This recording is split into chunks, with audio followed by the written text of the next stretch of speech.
O orçamento plurianual e qual deve ser a posição de Portugal são temas para a conversa com Guilherme Oliveira Martins e também com Paulo Alves Pardal, a quem desde já agradeço a presença. E começo por si, Paulo Alves, boa tarde, boa noite, neste momento, por ter vindo a este Hora Económico. Temos aqui no Conselho Europeu talvez um dos mais acesos dos últimos tempos, porque se nos outros temas imposta a austeridade e consolidação orçamental à Grécia, Portugal, que eram os temas quentes, neste momento temos um tema que está a mostrar muito desavindo entre os 27. Sim, mas bem vistas as coisas não é inesperado, porque desde 1988 que nós assistimos a reunião magna dos chefes de Estado e de Governo com vista a delimitar e a definir o quadro financeiro plurianual, inicialmente para 5 anos e posteriormente de 7 em 7 anos. Portanto, isto é um momento que já se previa que fosse de enormes tensões entre os diversos Estados-membros. Mas de alguma forma não seria, por exemplo, viu-se o orçamento anterior, que foi pensado de 2007 também até 2014, que se pensava que a Europa iria no seu caminho de ascensão, pelo menos de estabilização, depois veio uma crise subprime e mostrou-se tudo o contrário.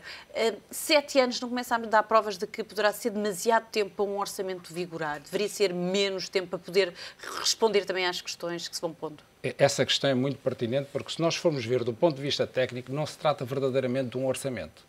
De 7 em 7 anos, o que nós temos é um quadro financeiro plurianual. Ou seja, um quadro onde são definidos os grandes objetivos de despesa e os limites dessas despesas. De ano a ano tem de ser aprovado um orçamento. E os 7 anos nasceram, nomeadamente, na Cimeira de Edimburgo, em 1993, e foi o prazo julgado razoável para poder executar um determinado ciclo para dar estabilidade e paz orçamental à Europa. Agora, esse prazo, o Tratado de Lisboa, indica que o mínimo é 5 anos. Pode ser sempre entre 5 ou mais anos. Neste momento, o prazo de 7 anos ainda é o que se adequa melhor para esta Europa que nós vivemos. Mas neste momento estamos a discutir um orçamento que representa pouco mais de 1% do PIB, da riqueza que a Europa produz. Estamos a falar de valores demasiado pequenos para uma discussão tão acesa ou nem por isso? Depende do ponto de vista. Do ponto de vista da Europa, no seu conjunto, é um orçamento muito pequeno, nomeadamente em termos relativos. É 1%, como disse, nomeadamente cerca de 1% do RNB. Agora, do ponto de vista dos interesses de cada Estado-membro, esta discussão é fulcral. Eu vejo, por exemplo, a posição de David Cameron, que do ponto de vista nacional é uma posição, parece-me, brilhante. Porquê? Porque sobre os ombros dele pesa a herança da Dama de Ferro, de Margaret Thatcher, que desde 1979 foi defender o princípio I want my money back. É uma posição muito próxima, muito própria dos britânicos. E, portanto, tudo o que seja a defesa dos seus interesses, eles avançam e têm expressão a nível eleitoral. De alguma forma, David Cameron, neste momento, a ser o elemento do lado dos mais ricos que dizem que não querem pagar mais para esta Europa. Guilherme, boa noite também. Boa noite. Concorda com estes pontos de vista? Realmente esta discussão acesa pode vir a prejudicar também Portugal, porque já vimos que os fundos estruturais e todas estas questões estão dependentes deste orçamento e desta decisão. Eu acho que há 3 ideias fundamentais aqui. Em primeiro lugar, provavelmente Portugal chega à conclusão, mais cedo ou mais tarde, que mais valia não ter feito nada, não é? No âmbito das políticas de austeridade, de redução de despesa e de aumento de receita. Porque, à partida, o reverso da medalha desta austeridade prolongada seria uma ajuda da Europa. É sempre uma ajuda da Europa. A Europa estará pronta para ajudar. Uma ajuda da Europa no âmbito de políticas de crescimento. Por outro lado, parece-me incoerente que, do ponto de vista europeu, haja uma limitação, aliás, como o Paulo estava a dizer, e muito bem, que de facto o orçamento europeu é muito reduzido, portanto tem um âmbito muito reduzido, 1%. Estamos a falar em muitos bilhões, mas isto é muito pouco. É muito pouco e, portanto, é 1% da riqueza dos vários Estados. E de facto, este âmbito, esta redução, o âmbito monetário deste orçamento já é pequeno e a ideia ainda é reduzir mais, com efeito não só para Portugal, mas para vários Estados que estão no âmbito destas políticas de austeridade. Há aqui também um terceiro aspecto muito interessante, que é a austeridade. Quando nós pensamos em políticas de austeridade, estamos a pensar que as políticas de austeridade visam ajudar os devedores, os Estados devedores. Neste caso, o sul da Europa. Mas, na realidade, estas políticas de austeridade não ajudam os Estados devedores, ajudam os Estados credores. Neste caso, a Alemanha, que é beneficiada por este prolongar, este adiar sucessivo de execução de políticas de crescimento e de facto, é isso que tem acontecido. Não se liberta esse dinheiro. E porque não se liberta esse dinheiro.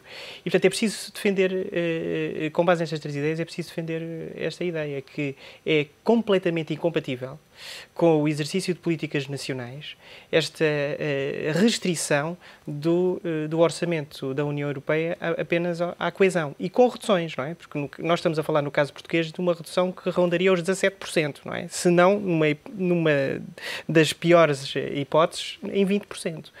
Que ainda é um valor expressivo do ponto de vista do exercício de políticas de coesão. Ainda por cima, quando muitos do nosso investimento ainda que existe e de políticas de crescimento depende desses fundos que estamos a falar. Seriam menos 20% num investimento e num crescimento potencial em Portugal. É esse o fundamento de uma união política, não é? Por um lado, a criação da moeda única tem como desígnio, um dos desígnios será a criação desta união, propiciar condições para criar uma união política. E a união política pressupõe o exercício de uma política comum. Os Estados, neste momento, estão sozinhos. E, fundamentalmente, os Estados devedores estão numa situação completamente isolada, porque os próprios Estados credores, mesmo no caso, mesmo a Alemanha demonstrando uma posição benévola, que nós sabemos a propósito da dissidência que tem com o FMI quanto ao caso grego, mesmo a Alemanha assumindo uma posição de bom polícia e o FMI de mau polícia, mesmo nestas circunstâncias, a Alemanha sabe que sai beneficiada. Porque as políticas de austeridade têm este efeito. Geram desemprego, têm o preço do desemprego, muito bem. Só que o preço do desemprego será este apoio dos vários Estados, que não existe. E, portanto, é preciso sustentar. Há este sinal contraditório e este sinal contraditório que é ajudado pelo Reino Unido. É que o Reino Unido, no âmbito do exercício destas políticas, está numa posição muito frágil. É que nós estamos a falar de uma dívida externa do Reino Unido que é superior a 400% do PIB. O que é um valor completamente, enfim, exagerado em face da riqueza que é produzida. E o próprio David Cameron sabe que o Reino Unido está nesta posição e a City está numa posição muito frágil. Portanto, do ponto de vista negocial, quanto à restrição destes valores, o David Cameron sabe que está numa posição frágil e tenta jogar com essa posição, portanto, com este aspecto perverso, apresentando como principal argumento o facto de não estar na zona euro e não ter nada a ver com os problemas da zona euro. Mas a questão é essa, é que o Reino Unido está numa posição muito frágil. E temos uma Europa cada vez mais dividida. Se antes tínhamos ao nível dos países e dos seus líderes, agora vemos mesmo instituições com problemas entre eles nesta questão do orçamento. A Comissão Europeia propôs em junho um aumento do valor atual, quer dizer, do orçamento atual, era para 1,81 bilhões de euros, 91 bilhões de euros. O Conselho Europeu propõe menos 80 mil milhões e ainda se quer menos. Mas esta dificuldade entre as próprias instituições comunicarem entre si, pelo menos chegarem a um consenso, isto mostra uma Europa cada vez mais desagregada. É o preço da Europa em que vivemos e é o preço da Europa da forma como ela está construída atualmente. As instituições, cada uma assenta na sua legitimidade, o Conselho representa os Estados-membros. E, por conseguinte, o Conselho, enquanto instituição, tem um papel extremamente difícil, que é harmonizar os diversos interesses dos Estados-membros. Se temos Estados-membros como o nosso, que se fazem parte dos amigos da coesão e que querem ver mantidas ou reforçadas essas verbas, legitimamente, existem outros, como o grupo dos contribuintes líquidos, à cabeça o Reino Unido, mas não só, a Áustria, a Suécia, a própria Alemanha. A Alemanha, podemos esquecer que está um pouco também, mais nos bastidores, a verem os outros a tomarem as rédeas, mas que também concorda. Também que querem estabilizar as despesas. E, por conseguinte, é todo um trabalho extremamente difícil de harmonizar vontades contrapostas e a proposta ou a contraproposta do Conselho é no sentido de reduzir as verbas e eu diria que a posição ainda vai a meio. Porque, primeiro, não creio que se consiga concretizar agora um fecho desta negociação. Do ponto de vista de calendário, seria ótimo, porque no próximo ano ainda há que adotar uma série de atos legislativos, mas do ponto de vista negocial parece-me extremamente difícil. E se um país que é carente de verbas anuísse desde já neste acordo, podia sair fortemente prejudicado. Portanto, eu não acredito que seja concluído um acordo desde já. E mesmo que fosse concluído esse acordo, a seguir há outro patamar, que é a discussão entre o Conselho e o Parlamento Europeu. E o Parlamento Europeu, nas negociações dos últimos quadros financeiros plurianuais, já tem feito valer a sua vontade e os seus pontos de vista.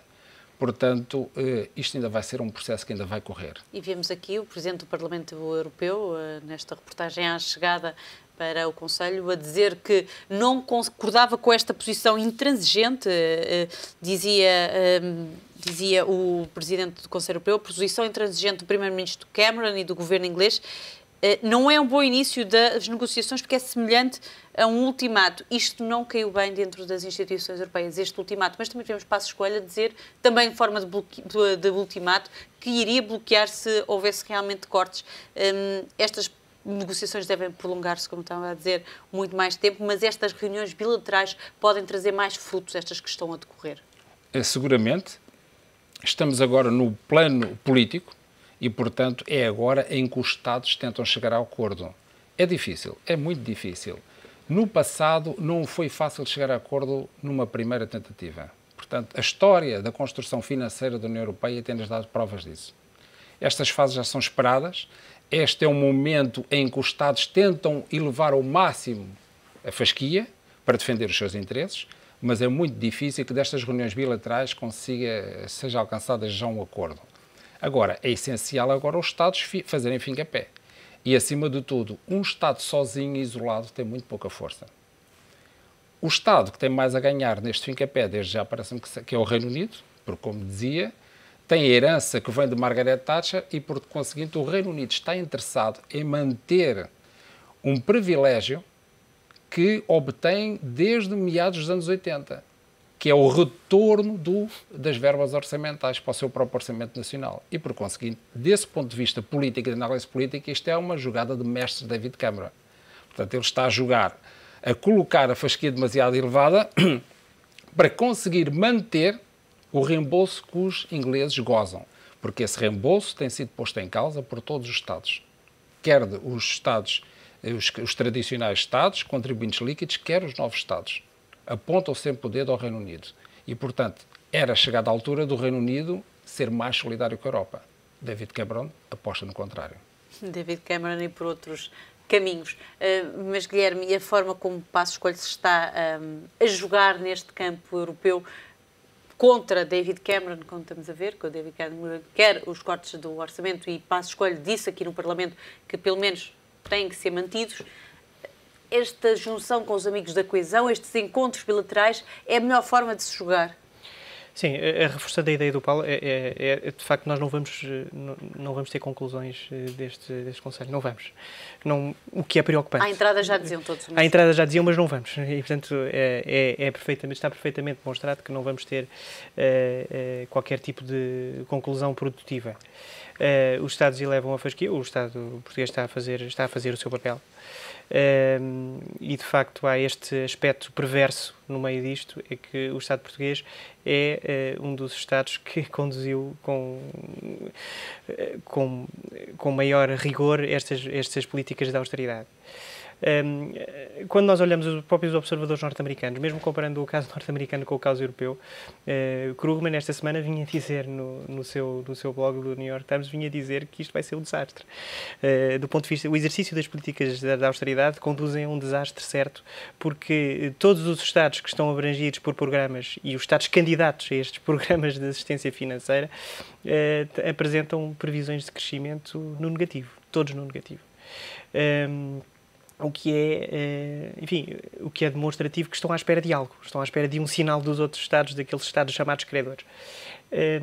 Depois, há aqui um aspecto muito interessante, mas isso vemos no discurso do Governo, mais concretamente no Ministro das Finanças. O Ministro das Finanças vem dizer que não há espaço de manobra, etc., mas não é só isso, vem dizer que há um sucesso, tem havido um sucesso quanto a dois aspectos. A questão da balança, mas, enfim, a questão das exportações é o ponto mais perceptível, a questão das exportações versus importações, que agora não vamos aqui discutir porque isso está associado a uma compressão do consumo interno, e há a questão do saldo primário. É que o que nós temos, e o saldo primário positivo, quando é apresentado um saldo primário, mesmo corrigido ao ciclo, um saldo primário positivo, com uma das bandeiras, como sendo uma das bandeiras do exercício das políticas do Ministro das Finanças. Mas isso não é verdade, porque a média nos Estados europeus é que o saldo primário está positivo. Mas isto está comprovado que se o saldo primário, isto é, depurado dos juros da dívida, for positivo, a tendência é que isso quer significar que o exercício de políticas de austeridade gera mais recessão porque está associado a mais desemprego. Portanto, há uma relação inversa entre saldo primário positivo e desemprego. E a comparação é com os Estados Unidos.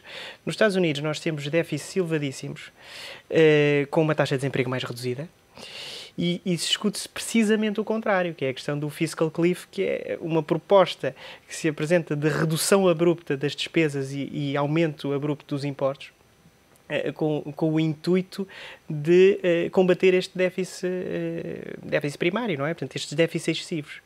Mas a minha pergunta e a pergunta que se faz é: será que faz sentido combater os déficits, quando na realidade os déficits regulam os ciclos?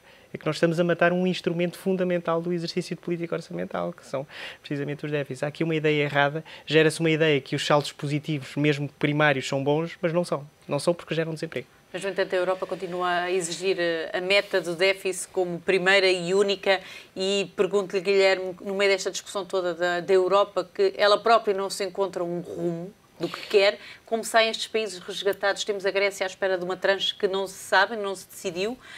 Temos uma Espanha que poderá vir a pedir um resgate total, que é isso que os mercados esperam, e uma Europa que anda desalinhada.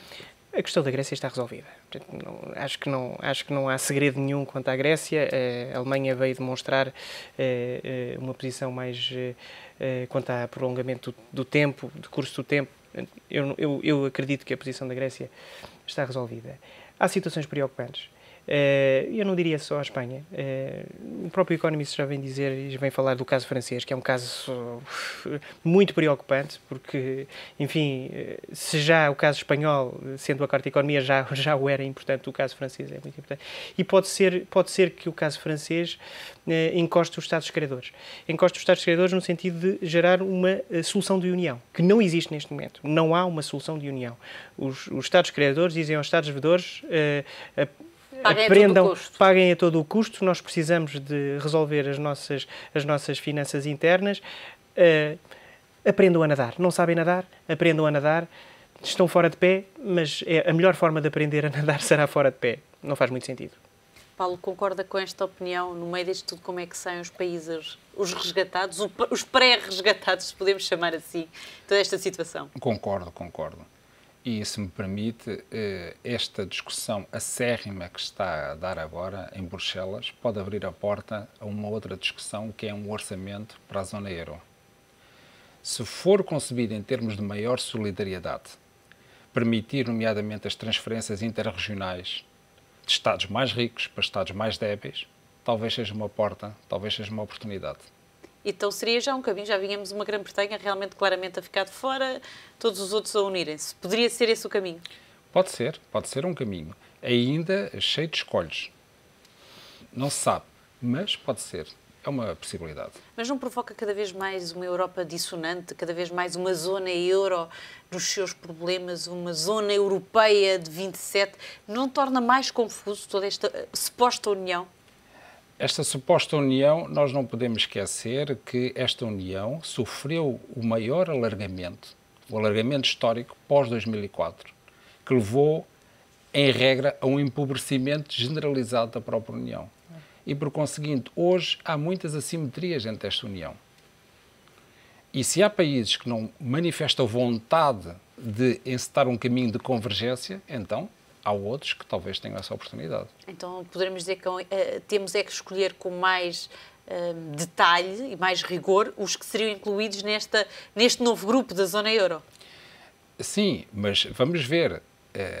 Já resultou da análise do Guilherme, é que esta zona euro ela própria também inseta enormes divergências, enormes desigualdades. Portanto, para ser uma Europa de futuro, apostada nesta zona euro, com um orçamento para a zona euro, tinha de ser um orçamento de cariz muito mais solidário do que é este atualmente. Que neste momento vemos cada um a tentar salvar as suas próprias economias, que a solidariedade nada tem.